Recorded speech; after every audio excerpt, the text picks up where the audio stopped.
Hello everyone, welcome to the new video. यहाँ पे हम लोग देखेंगे कि ईरान का जो न्यूक्लियर पावर प्लांट है, जहाँ से उसकी न्यूक्लियर पावर जनरेशन वो करता है, जब इलेक्ट्रिसिटी के लिए वगैरह। जो पहले की जो रेजिम थी आयतुल्ला खामेनी की, वो हमेशा यही बोलते रहते थे कि हम जो यूरेनियम एनरिच कर रहे हैं, वो हम लोग न्यूक्लियर फैसिलिटी हम के लिए कर रहे हैं, ना कि कोई एटम बम के लिए, ना न्यूक्लियर बम के लिए। हम लोग का जो कंप्लीट एनरिचमेंट हम लोग 60% तक ही जाएंगे, और वो न्यूक्लियर फैसिलिटी जिसको भी जिसमें कोई भी न्यूक्लियर बम बनाने का या फिर एटम बम बनाने का, कोई भी एक्सप्लोसिव बनाने का कोई इंटेंशन ना होते हुए भी, अब इसराइल और यूएसए अब ईरान की न्यूक्लियर फैसिलिटी जहाँ जहाँ जिसका कंप्लीट काम यही है कि वो न्यूक्लियर वो इलेक्ट्रिसिटी जनरेट करे, उसको भी हिट कर रहा है। तो हम लोग देख लेते हैं कि लाइक न्यूज़ क्या है। ये है कि जो न्यूक्लियर इंफ्रास्ट्रक्चर है, जिसका काम वही जैसे मैंने बोला, यूरेनियम एनरिचमेंट 60% तक होता है यूजिंग बंकर बस्टर बॉम्ब्स। ये भी नीचे ही बनाई जाती है, क्योंकि ये हीट सेंसिटिव होते हैं यहाँ पे जो रिएक्टर्स होते हैं, इसलिए ये नीचे बनाए, मतलब ज़मीन के नीचे बनाए जाते हैं। और उसके लिए यूएस अपना बंकर बस्टर बॉम्ब्स इसराइल को दे रखा है उन्होंने, और उसी की मदद से, जैसे आप देख सकते हो, नतनज जो न्यूक्लियर फैसिलिटी है उसको हिट किया गया है।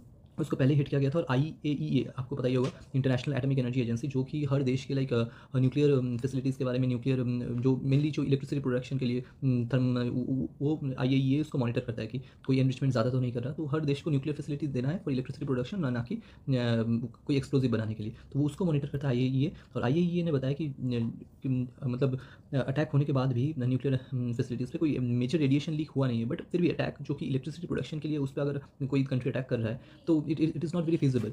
और